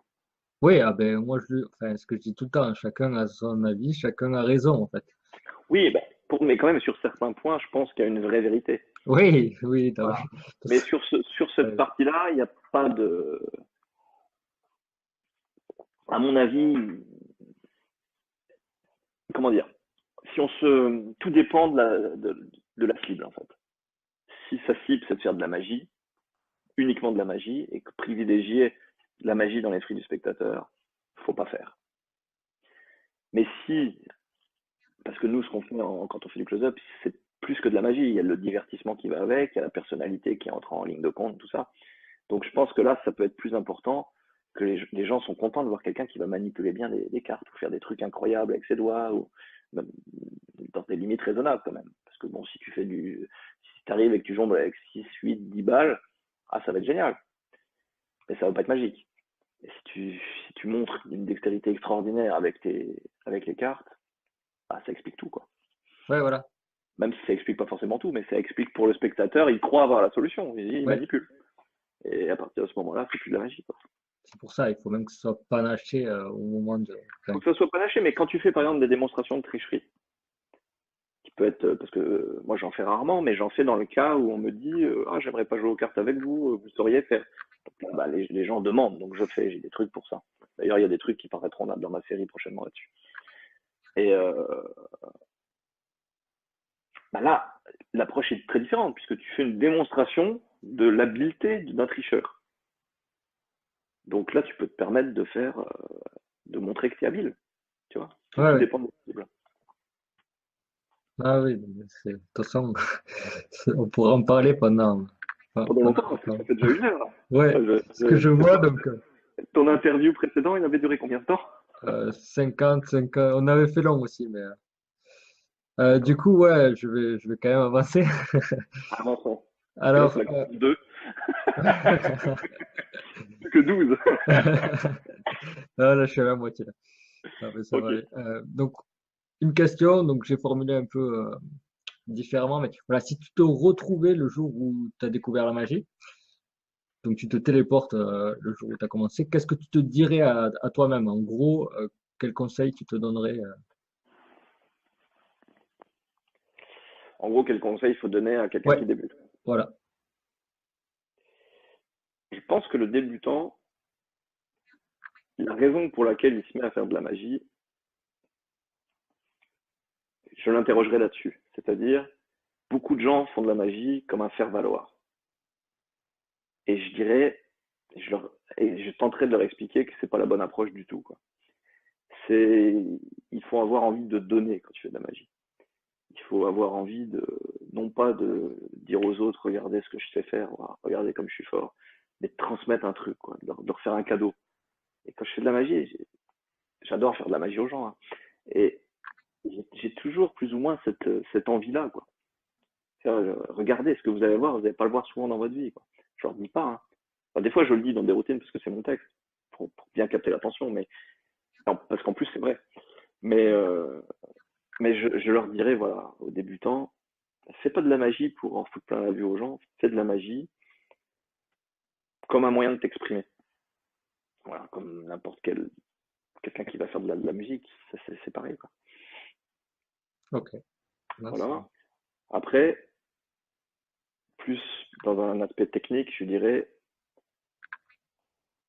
la grosse difficulté de quelqu'un qui commence aujourd'hui, c'est la pléthore d'informations qu'il trouve. Qu'on n'avait pas, enfin que j'avais pas moi quand j'ai commencé, il n'y avait même pas internet. Donc j'avais quelques VHS que j'achetais à prix d'or, une par une comme ça, et c'était tellement rare que je la travaillais à fond. Je travaillais tout à fond. Que maintenant, ben, tu vas sur YouTube, c'est infini. Et en plus, pas forcément très bon. Tu vas dans des clubs de magie, tu vas trouver 500 vidéos. Alors tu commences par quoi? Alors tu peux tout regarder. T'emmagasines tout, mais tu sais rien faire. Alors ce que je leur dirais, c'est prenez l'ABC de la magie des cartes, la BIS 1, peu importe. Je fais pas que de la pub pour moi. Et travaillez les bases des techniques.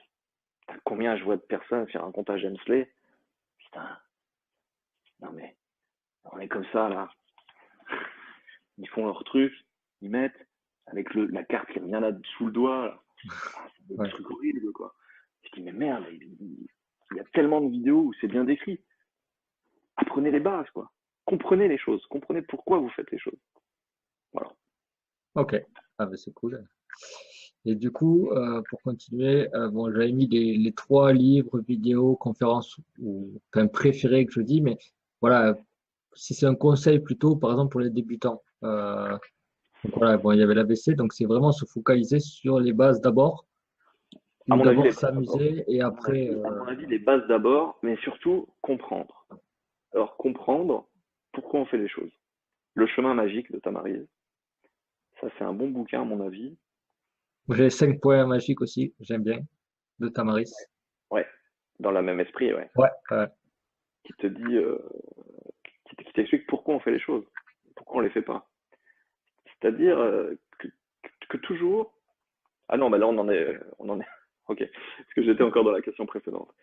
Mais ouais, donc ça comme ouvrage, beaucoup des ouvrages théoriques, bon, évidemment, le cours de cartomagie moderne de Roberto Giobbi, ça pour moi c'est sine qua non, quoi. Faut l'avoir lu, faut l'avoir étudié, faut.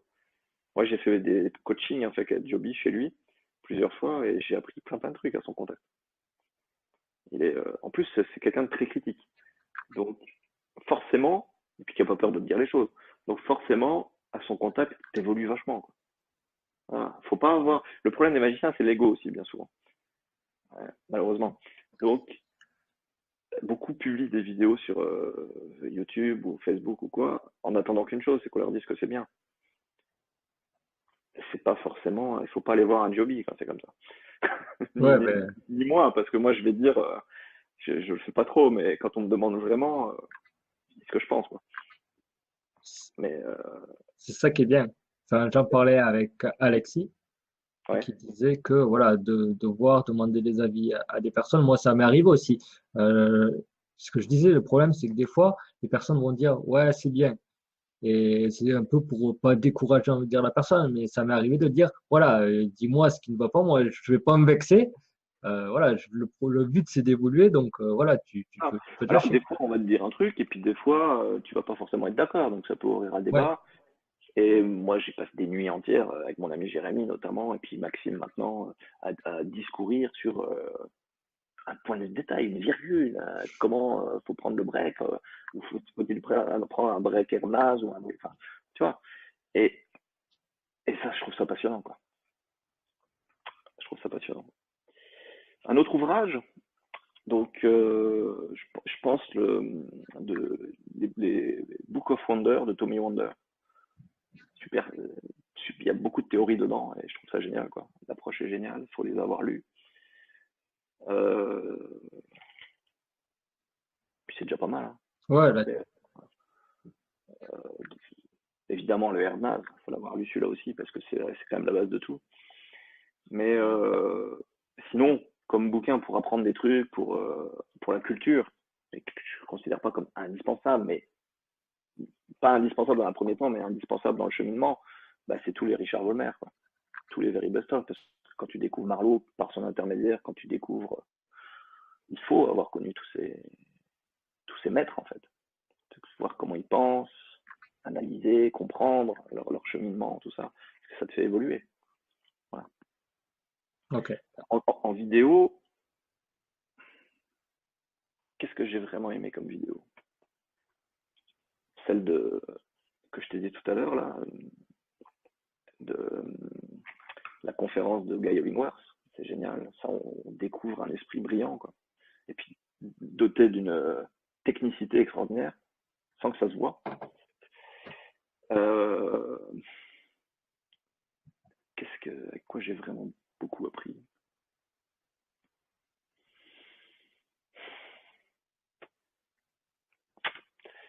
J'ai trop de trucs. Ouais, non, mais après c'est compliqué, ça je le sais, donc. Ouais, ouais, bah, dans les Penguin Knives, il y a des trucs, il y a des perles aussi, hein.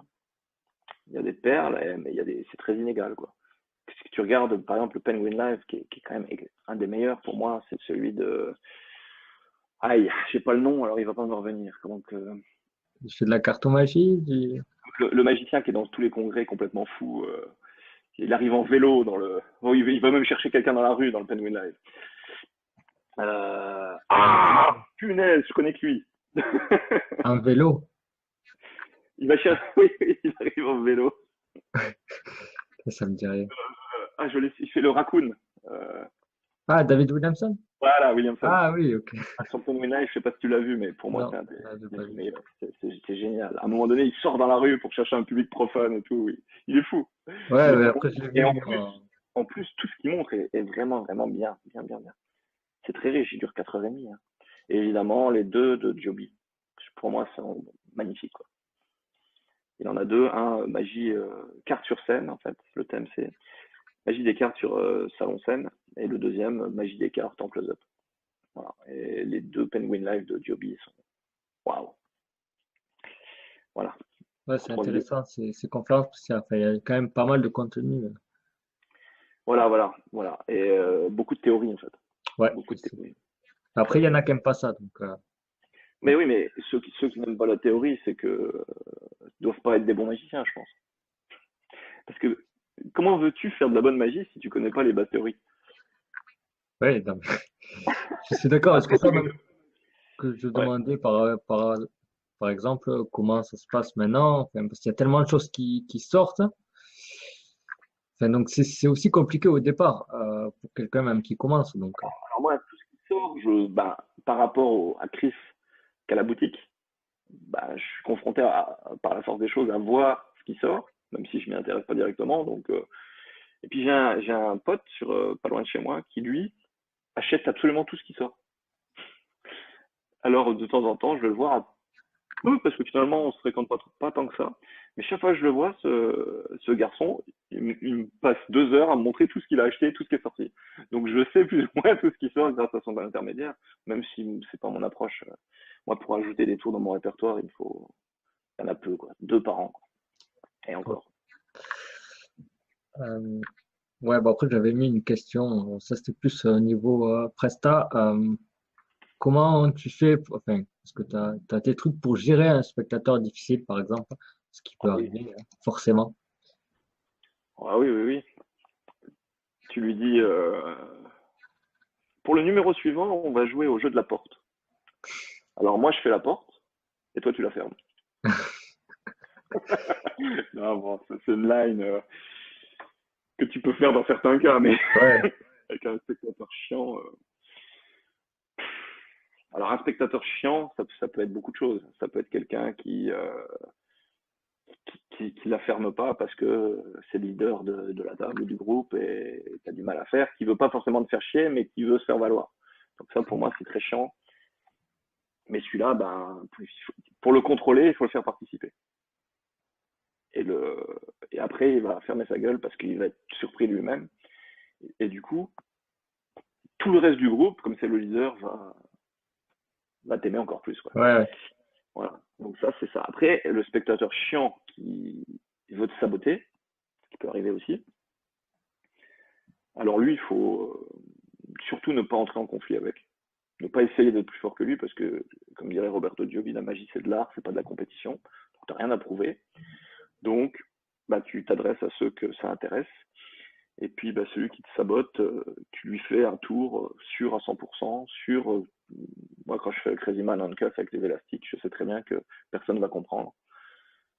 Voilà, je fais des tours où je sais que j'ai 0,0% de risque. Ok. Voilà. Et après, si tu sens qu'il. Parce que très souvent, le spectateur chiant, il y a un pic, et puis à un moment donné, il dépasse, et puis, ah putain, il reconnaît que c'est vachement bien. Et après, il te fait plus chier. Et après, tu peux rebifurquer sur. Après, tu as des gens que ça intéresse pas du tout. Ou tu as des gens qui te disent, ça m'arrive récemment encore, hein, ils me disent, ah non, non, c'est vraiment pas intéressant la magie. Ça, j'ai beaucoup de mal avec ça. Enfin, j'ai beaucoup de mal de comprendre pourquoi les spectateurs disent ça. Parce que moi qui ai passé 30 ans de ma vie à m'y Ah intéresser, je ouais. peux pas dire que c'est pas intéressant. Mais je pense qu'ils ont une vision. Je pense qu'en fait, c'est leur frustration qui prend le dessus. Et je peux très bien comprendre que les spectateurs disent ah non, je peux pas regarder parce que ça m'énerve trop. Ça, je peux comprendre. Mais quelqu'un qui dit ça m'intéresse pas, ah, c'est toujours un peu douloureux, quoi. Après C'est aussi, toujours un peu peut-être douloureux. aussi, il peut y avoir des références par rapport à la magie. Ils n'ont pas forcément Enfin, ils ont vu quelque chose qui ne les a pas intéressés, mais peut-être que, Peut-être. Oui, non, mais alors beaucoup de gens ils disent oh non, un magicien, ah non, vous allez faire ci, vous allez faire ça, parce qu'ils ont vu d'autres magiciens avant, ouais, pas forcément très bons, quoi. Et ça fait beaucoup de mal à la magie, ça. Alors sinon, il y a aussi les gens qui t'arrivent à une table et il y a le leader ou l'autre fois c'était une femme. Qui dit, ah non, non, la magie, non, ça nous intéresse pas. Alors qu'il y avait une table de 8 avec des ados, tout. Je sais très bien que tous les 8 ne pensent pas ça. C'est pas possible, ouais, statistiquement impossible. Donc là, il y a une phrase que j'aime bien, que je tiens de mon ami Jérémy, qui dit beaucoup et qui est assez subtil, de dire ah merci madame.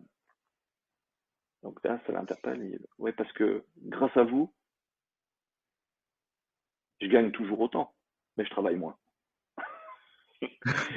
Et du coup, voilà, tu vois. Et du coup, tu dis quoi? Tu en dis beaucoup. Tu dis non seulement c'est un travail et je suis payé pour ça. Donc vous voulez pas voir, ben tant pis pour vous. Donc ça redonne une valorisation. Parce que très souvent, c'est non, je veux pas avoir votre truc là. Ou... D'ailleurs, le fait que tu sois embauché pour et que tu gagnes de l'argent pour ça, ah, déjà, ça remet les pendules à l'heure, tu vois. Et puis tu le prends avec l'humour et elle se le prend quand même dans la gueule parce que grâce à vous, je travaille moins. Merci. J'aime bien. Mais que dans le cas où on t'a envoyé chier vraiment méchamment, quoi. ouais, ouais.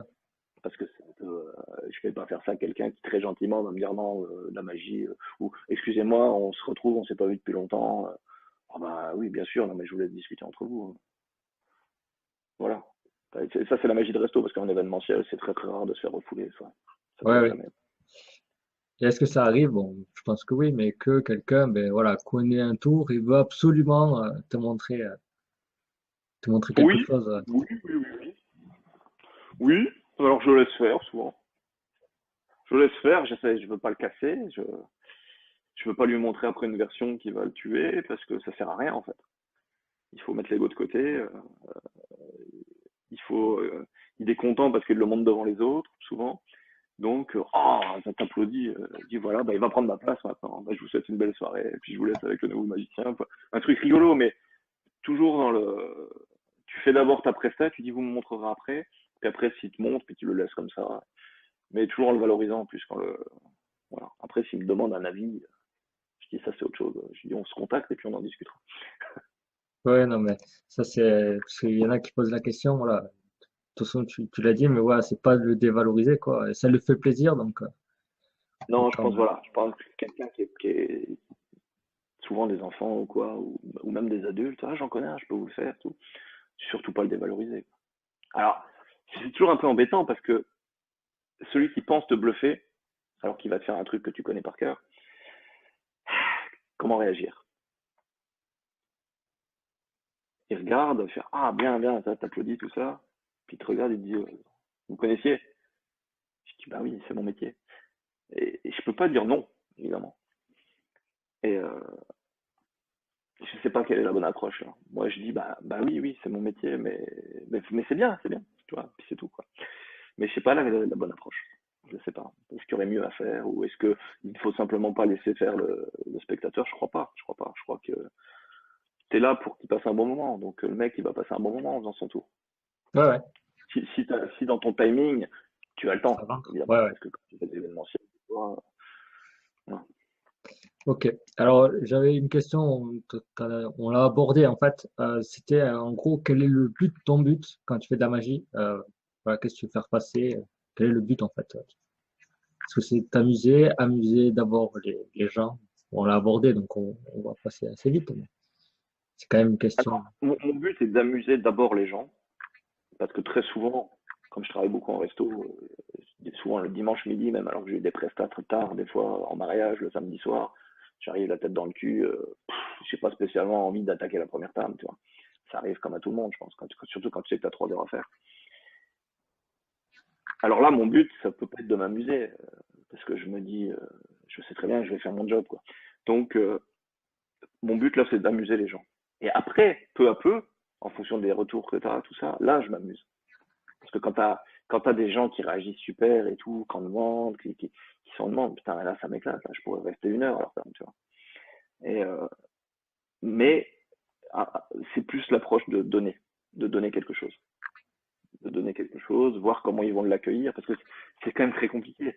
de dire à des gens qui sont en train de manger ou d'attendre, enfin, je travaille pas quand ils mangent, je travaille entre les plats, mais souvent, quand je commence, bah, ils viennent de commander, ils n'ont pas encore mangé, et de leur dire, bon, bah maintenant, je vous interromps, je vais vous montrer un truc que vous n'allez pas comprendre, puis vous allez m'applaudir pour ça. Grosso modo, c'est ça. Oui, mais au fond, c'est ça. Donc, c'est quand même très difficile, finalement. Tu te rends compte, tu vas faire chier les gens pour leur montrer des trucs qu'ils vont pas comprendre, quoi. Donc, il faut y aller quand même avec des pincettes. Il faut leur dire. Alors, je préfère éviter de leur dire que je suis magicien parce que ça évite de se faire refouler. Donc, je préfère faire un effet, tu vois, faire apparaître une balle éponge, faire apparaître une pièce, ou arriver directement avec, vous connaissez ceci, toucher, ou ça, tu vois, et les reprendre un peu, qu'ils puissent pas dire non. Leur balancer le premier essai avant qu'ils aient pu dire non.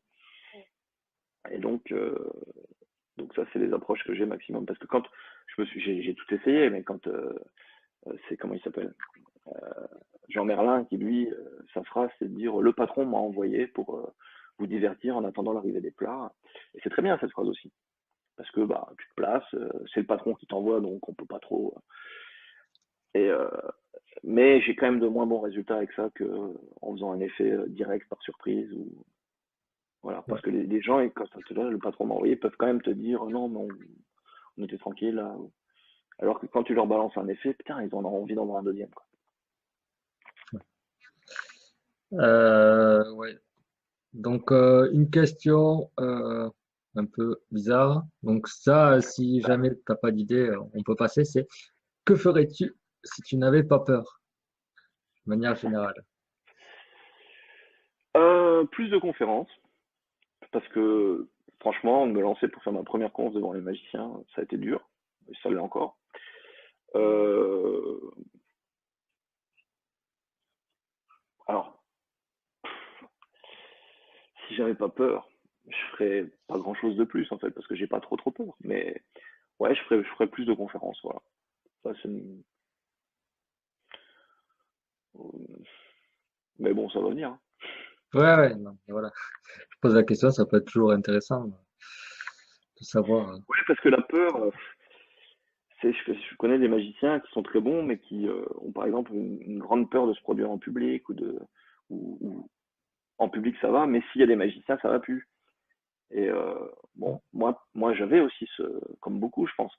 Et c'est pour ça que j'ai fait des coachings avec Prota notamment, avec bah, Roberto Giobbi, tout ça. Quand tu arrives avec Roberto Giobbi, tu montes dans son bureau là, au troisième étage, et puis que tu t'assois et dis bon bah on y va, vas-y, fais ce que tu veux qu'on travaille. Putain, faut y aller quoi. T'es devant Roberto Giobbi, il faut que tu sortes. C'est chaud quoi. Après, une fois que tu as réussi à dépasser ça, tu sais que tu peux faire devant n'importe qui. Ouais, Donc voilà. moi, je sais que ouais, enfin, je suis pas non plus à 100%. Je me dis, en fait, ouais, mais ça, ben, la personne, quand c'est un magicien, voilà, il voit ce que c'est un petit peu, donc maintenant Pour ça toi, va, mais ça me déstabilise, en fait. bah, maintenant ça va parce que j'ai compris en voyant faire d'autres collègues que, en fait, il ne change rien qu'il y a un magicien ou pas. Et qu'ils s'en foutent finalement que le mec comprenne parce que ce qui est important, c'est que le magicien qui regarde voit, putain, putain c'est bien fait, c'est bien construit, c'est bien. Et voilà. Et donc quand je fais de la magie et que je vois, alors ce que j'aime bien, c'est faire de la magie à des gens et qu'un magicien me regarde. Parce que c'est très différent que de faire de la magie à un magicien. Alors que si je fais de la magie à des gens et que je vois qu'un magicien me regarde, ça me pose aucun problème. Euh, Faire une conf où il n'y a que des magiciens, bon, maintenant j'ai pallié le problème parce que la conf elle est écrite de façon à ce que la plupart vont rien comprendre. Donc c'est ça qui est bien aussi. Parce que tu as envie de bluffer les magiciens quand même. Donc il a fallu que je trouve des trucs pour essayer de bluffer au maximum. Bon, et puis faut quand même se dire que quand on fait des conférences, le niveau moyen est quand même assez bas. T'as quelques-uns dans chaque club qui ont un très très bon niveau. Mais globalement, le niveau est quand même assez bas. Donc, mais tout ça, c'est un état d'esprit. C'est comme pour le forçage classique. Roberto Giobbi expliquait dans une de ses vidéos que pour réussir le forçage classique, il faut être convaincu que ça va marcher. Et pour s'en convaincre, il faut forcer chaque fois des cartes, même si on n'a pas besoin de forcer. Et chaque fois qu'on réussit, paf, on mémorise. Et chaque fois qu'on rate, on jette. Ce qui fait qu'on crée, c'est un peu de la PNL, on crée un personnage fort. On ne se souvient que des cas où on a réussi. Bah voilà, bah c'est pareil pour quand tu fais de la magie pour magicien. tu vas retenir les moments où ça a bien marché, quoi. Ouais, Voilà. c'est marrant en fait de parler de PNL parce que moi c'est quelque chose que j'ai découvert après, enfin, ça m'intéresse vachement et de toute façon on a appliqué aussi un peu à la magie donc Beaucoup même, ouais, ouais. beaucoup. Bah, après c'est de la communication donc c'est tout ça, Bien sûr, bien sûr. ouais, donc c'est intéressant. Bon, je vais faire avant dernière question parce qu'après sinon si Tu vas avoir beaucoup de travail pour tout revisionner ouais et pour si, couper. ouais, si tu pouvais passer une journée avec quelqu'un, enfin en gros il y a une journée demain, tu peux faire tout ce que tu veux. Qu'est-ce que tu ferais? Alors, avec quelle femme non, alors en magie. Euh, Ah, j'aimerais bien passer une journée avec Tamarise, ouais. Lui, je l'ai jamais rencontré. Alors, je connais bien Yves Carbonnier qui m'a dit qu'il allait voir avec lui pour peut-être que j'aille à l'Escorial. Donc, si ça se fait, j'en serais ravi. Mais ouais, Tamaris, j'aimerais bien. J'aimerais bien. Parce qu'en plus, il parle français. Bon, moi, je parle un peu anglais et tout ça. Je parle pas espagnol du tout, malheureusement. Et je pense qu'il y a énormément à en tirer. En plus, j'ai travaillé tellement sur son mnémonica. J'ai beaucoup de trucs perso par rapport au mnémonica. J'aurais des choses à lui montrer, quoi. Euh, donc, ouais, j'adorerais Tamaris. Bah, sinon, les autres, bah, je connais bien Bebel. On a tourné un double DVD, enfin, une conférence filmée avec lui où on devait sortir des DVD. Finalement, il a plus voulu. Donc, je lui en veux pas. Hein. Je peux comprendre finalement qu'au dernier moment, il s'est dit, ah bah non, j'ai pas envie de publier ça, ou on les garde pour plus tard, tout ça. Je sais que c'est un peu son approche, mais c'est pour ça que son livre bah, n'est jamais sorti, ou que son premier DVD a mis beaucoup de temps à sortir, parce que il est un peu comme ça, il a pas trop envie de montrer, pas trop envie de sortir les trucs. Donc, mais j'ai passé des super moments avec Bebel. Euh, Roberto, pareil, je suis allé deux fois chez lui, j'ai appris plein de trucs, donc ça c'est fait. Billis, bah, pareil, je suis allé chez lui aussi, il doit participer à ma série aussi, il m'a dit qu'il était ok, donc faut que je monte sur Paris, qu'on tourne.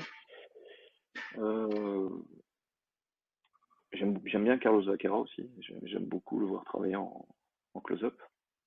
Il y a quelques années de ça, il y a 15 ans, hein, je devais aller le voir en spectacle à Namur avec bah, Jérémy, mon pote, bien d'autres. Et on part pour arriver au spectacle à 19h qui commençait, je crois, à 19h30, quelque chose comme ça. Et on tombe sur un bouchon, 15 km de bouchon. Et on est arrivé à 22h30 en fait, à la fin du spectacle.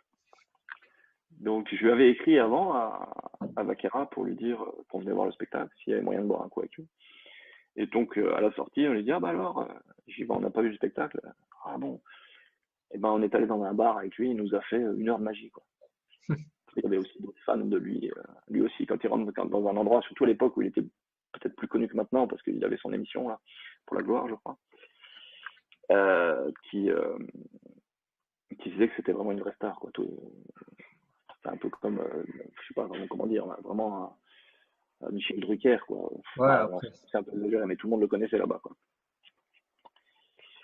Euh, et donc lui, ouais, en plus ultra abordable, ultra sympathique, donc j'aime beaucoup. J'aime beaucoup. J'ai eu encore au téléphone il y a pas très longtemps. Et vraiment super sympa. Donc lui, j'aimerais bien passer des moments avec lui aussi. En fait, j'aimerais bien aller à Ouais, l'Escorial, quoi, avec tous ces gens-là. ouais, ouais. Après, je me doute, enfin, je me doutais un peu de la réponse, enfin, par rapport à Tamaris, mais je savais pas si j'avais Ah, tu déjà pensais eu que l'occasion toi, de le aimes voir. bien Tamaris, Ouais, ouais. ouais, d'accord. Parce qu'il y a beaucoup de Enfin, magiciens ben, qui font pas. l'école, enfin, je sais enfin, je sais plus que c'est qu'a dit qu'il aimait pas trop qu'on utilise ça, mais l'école espagnole, enfin. Après, voilà, c'est la théorie, entre guillemets, enfin, tout ça, Non, mais de toute façon, beaucoup de choses, je dis pas tout, mais beaucoup de choses que tu vois de l'école espagnole actuelle. Tu vois, Dani Ortiz, par exemple, tu vois, oui, ça en fait partie aussi, évidemment. ouais, ouais. Même si sa personnalité et sa façon de faire, c'est pas forcément compatible avec ma façon de faire à moi. Donc mais j'admire tellement toutes ces approches, toutes ces réflexions, toute l'intelligence qu'il y a derrière. C'est génial, je trouve. Donc, ouais, lui aussi, j'aimerais bien passer. Woody Aragon, excellent, excellent. J'ai acheté son dernier livre qui est sur le chapelet, justement. Et c'est tout à fait une approche en plus qui m'a intéressé, puisque j'ai eu la même en parallèle. C'est-à-dire que, je sais pas si tu as vu ça, mais Woody Aragon, il a sorti un bouquin qui s'appelle A Book in English, euh, avec plein de routines, il y a quelques années, hein.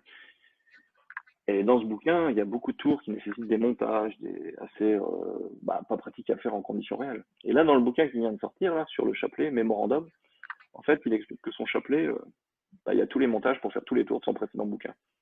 Et que non seulement il y a tous les tours, mais que les tours sont conçus pour à la fin laisser le chapelet intact.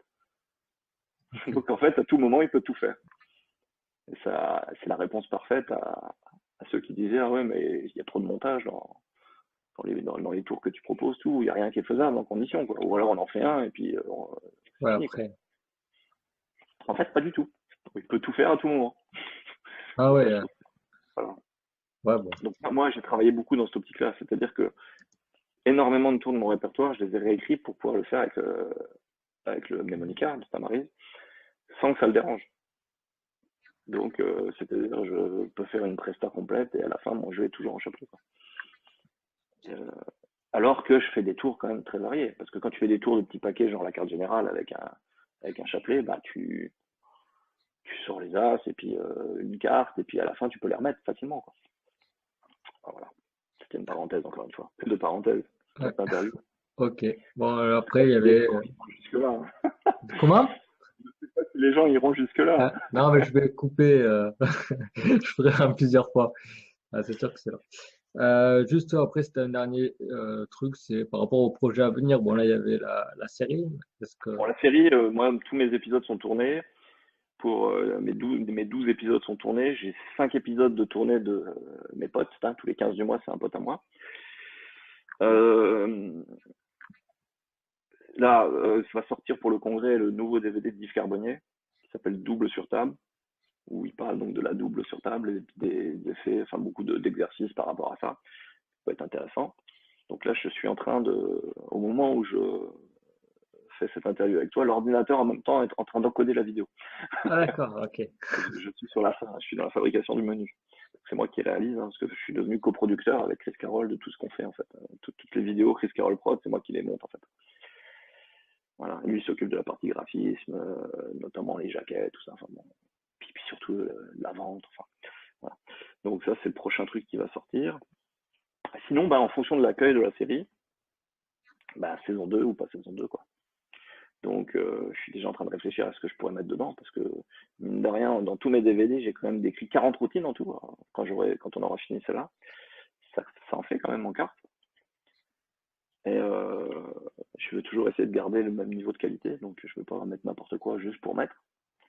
Je veux mettre des trucs qui m'ont vraiment plu, parce que je pars du principe que bah, si ça me plaît à moi, ça peut plaire à d'autres. Voilà. Après, voilà, je veux avant tout faire des trucs qui me plaisent. Euh, Et autre projet, bah là c'est la fin d'année, donc je vais avoir beaucoup de boulot, notamment avec Caméléon, les arbres de Noël, tout ça. Donc le mois de décembre, on peut déjà l'oublier. Et puis bah, continuer comme ça, quoi. Ouais, Faire un peu plus de conférences, puis voilà quoi. ok. J'ai pas, enfin, les projets se rajoutent au fur et à mesure. Voilà, parce que comme on fait venir, là avec Chris, on a, enfin surtout c'est lui qui a eu l'impulsion de faire le fameux concours de close-up. Je sais pas si t'as entendu parler de ça. Ouais, ouais, j'ai vu Close- ça. Le close-up dehors. Donc ça on a beaucoup discuté ensemble. Malheureusement, j'ai une presta qui tombe avec Caméléon le jour-là, donc je pourrais pas être, je devais être jury, mais je pourrais pas être là. Mais ça, c'est quelque chose que j'espère va bien marcher et qu'on va continuer à développer, à améliorer les années qui suivent. Donc voilà. Ah, bah, c'est un moment, il y avait beaucoup de concours comme ça, et au fur et à mesure, Bah, ça concours de s'est table en arrêté. table, à part la Colombe d'Or, il n'y avait pas tant que ça finalement. En table en Ouais, table, hein, je l'entends. ouais, bon, après, c'était pas les mêmes conditions, mais je sais plus, il y avait un forum qui s'était ouvert et qui avait fait aussi des journées. Et après, il y a un truc aussi à Paris, non, dans un resto, il me semble. Ouais, bah, tu vois, je suis Ouais, pas au je courant. je sais pas si ça se fait encore, donc. Je suis pas au courant. Sinon, on a tous les mois d'avril, pendant les vacances de printemps, on a avec Lionel, donc des caméléons, qui d'ailleurs caméléon, ça va bientôt plus s'appeler comme ça, que Lionel, maintenant, le spectacle s'appelle, enfin, le nom de Lionel de spectacle, c'est Lord Martin. Je sais pas si tu as vu passer ça. Non. Et, parce que quelqu'un a eu une réflexion assez juste, un ami à Lionel, qui lui a dit c'est bien parce que Caméléon, c'est le nom de la troupe, mais toi, t'as pas de nom à toi. Donc, ça serait bien que les gens viennent voir quelqu'un en particulier, quoi. Donc maintenant, ils viendront voir Lord Martin, comme il s'appelle Lionel Martin. Donc, et il a acheté un bout de terrain en Écosse pour prendre le titre de Lord. Donc en plus, il est vraiment Lord maintenant. Donc, Ah, ok, excellent. voilà, donc le nouveau spectacle s'appelle Lord Martin. Voilà. Ok. Et si Donc jamais il y a... avec Lord Martin, tous les ans, alors, ça va être la 4e édition, on fait le concours du Seven Casino à Amnéville. Donc là, c'est un concours de magie général, on va dire, de scène. Hein. Il n'y a pas de close-up là-dedans. Mais voilà, c'est un festival qui est quand même très sympa sur 4 jours, avec un concours, des galas. Et on fait en sorte pour que les gens soient bien accueillis et que ça soit super bien. Et les 3 premières éditions ont super bien marché. Donc, ça, c'est bien. On va continuer. Mais c'est pas mal d'organisation de travail aussi dessus. Hein. Mais Ouais. bon, là, il y a des équipes qui s'en occupent. Hein. Moi, je ne fais que la partie technique sur place pendant le concours. Ok, ok, ça marche. Si des personnes veulent te contacter, ou après, je sais pas, Surtout pas. voilà. Surtout pas. D'accord. Non, je déconne. C'est possible, hein? Voilà, Ouais, où bah, est-ce qu'il faut t'as te vu, faire? tu m'as écrit, je t'ai répondu aussitôt. Moins de 24 heures après, on fait l'interview. Donc, tu vois, Ouais, je suis quand même assez ouvert. réactif. Non, mais n'importe qui peut me contacter. Tu vas sur mon site internet filmagie.com et puis ben tu trouveras déjà toutes les infos, toute ma biographie, si tu veux en savoir plus sur ma vie. Je doute que ça intéresse qui que ce soit. Et, euh, et puis ben, dans la partie contact, ben, tu as mon numéro de téléphone. Donc, vous pouvez m'appeler, pas trop quand même, hein, parce qu'après, il faut que je puisse dormir. Mais, mais vous pouvez m'écrire un mail, il y a mon Facebook, vous pouvez m'ajouter un ami, me contacter sur Facebook. Enfin, y a aucun problème. Je suis disponible pour tout type de questions. Ok, parfait.